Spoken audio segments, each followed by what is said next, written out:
जितनी चलाती हो उतना अगर हाथ चलाती ना तो शायद घर को अच्छे से मैनेज कर पाती। क्या मतलब है? क्या नहीं मिला आपको? मोजे मोजे कौन देगा? ममता भागकर पति को मोजे देती है। वो हर किसी का ख्याल रखती, लेकिन उसके घर में रोज का रोना लगा रहता। अरे माँ, आज स्कूल में टीचर ने मुझे फीस के लिए डांटा। माँ, मुझे अच्छा नहीं लगता कि स्कूल में फीस के पैसों के लिए मुझे कोई भी बात सुनाए। अरे पर बेटा, ये तो पापा करते हैं ना, सारा ऑनलाइन। मुझे तो इसकी जानकारी भी नहीं है। हाँ हाँ, बना लो बच्चों के सामने मुझे बुरा। अरे करता तो मैं ही हूँ, माना, लेकिन मुझे कोई सपना थोड़ी ना आएगा कि बच्चों की फीस जमा करनी है। अरे बताओगी तो तुम ही ना। ममता की अब ये आदत में शुमार हो चुका था। वो हमेशा हर बात के लिए खुद को ही दोषी मानती। एक दिन वो पड़ोस की दोस्त से कहती है, समझ नहीं आता यार, मैं इतनी डम कैसे हो सकती हूँ। बात तो सही भी है ना। अब पति बेचारा नौकरी करे, पैसे कमाए, या फिर ये देखे कि बच्चों की फीस का वक्त है। क्या करूँ यार। पता नहीं, मेरे पति तो सारा काम खुद ही करते हैं। वो तो कहते हैं कि तुम थक जाती होगी, सारा दिन घर बाहर बच्चे। तो अच्छा, ऐसे भी पति होते हैं क्या? अरे क्या बात कर रही है? भाई साहब कभी तुझे किसी बात के लिए सुनाते नहीं? किसने कहा नहीं सुनाते? अरे ये पति चीज ही ऐसी होती है कि बिना पत्नी को सुनाए उन्हें चैन की नींद कहाँ आती है। तो तू भी परेशान रहती होगी कि कैसे, क्या, कब भूल गई। अरे वो तो मुझे बस इस बात के लिए ताना देते हैं कि मैं वक्त पर खाना क्यों नहीं खाती या पार्लर जाकर अपनी साज सज्जा क्यों नहीं करवाती। पड़ोसन बोल ही रही होती है कि ममता के बेटे की आवाज आती है। अरे माँ, क्या हो गया? लग नहीं रहा कि आज आप मुझे पानी भी देगी। अरे कब से खाने के लिए वेट कर रहा हूँ। अरे यार, मैं चलती हूँ। बेटा खाने के लिए वेट कर रहा है, मैंने उसे खाना भी नहीं दिया। अरे 12वीं में पहुंच चुका है तुम्हारा बेटा, उसे बोलो खुद पानी लिया करे। मैंने तो अपने बच्चों को काम करना सिखाया है। अरे यार, खुद की भी तो कोई लाइफ है। माना जब नहीं कर सकते थे तो किया, लेकिन अब इतने बड़े बच्चों की हर बात मानेंगे तो मुश्किल तो अपने को ही होगी। ममता को पड़ोसन की बात में दम तो लगता है, लेकिन करे क्या, आदत भी तो खुद ही ने डाली थी। ममता घर जाती है कि तभी बेटी आ जाती है। माँ, परसों मुझे एक शादी में जाना है।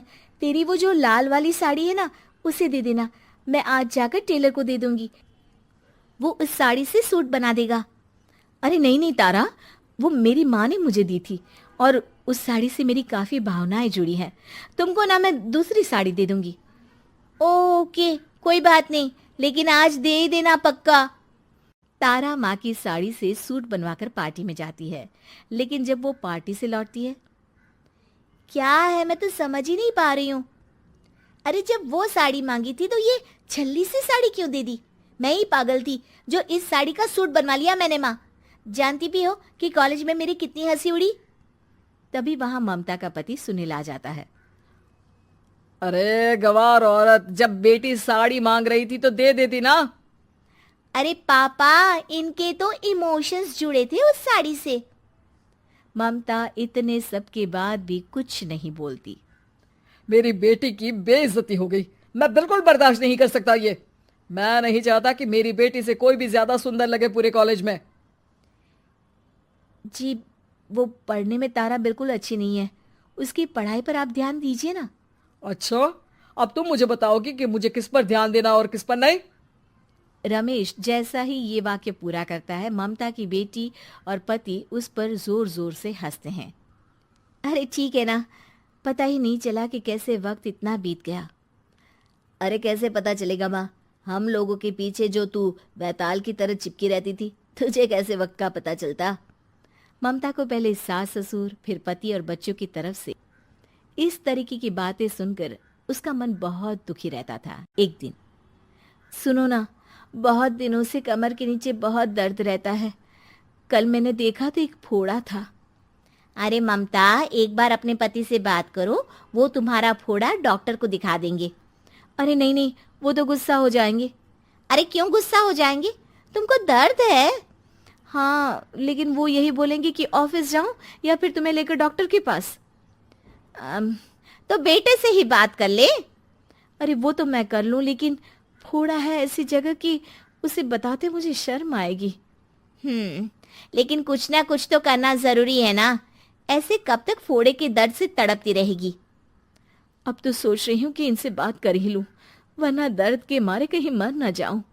लेकिन शाम को, ममता, क्या किया तुमने आज? खाने के डिब्बे में कैसा खाना दिया था?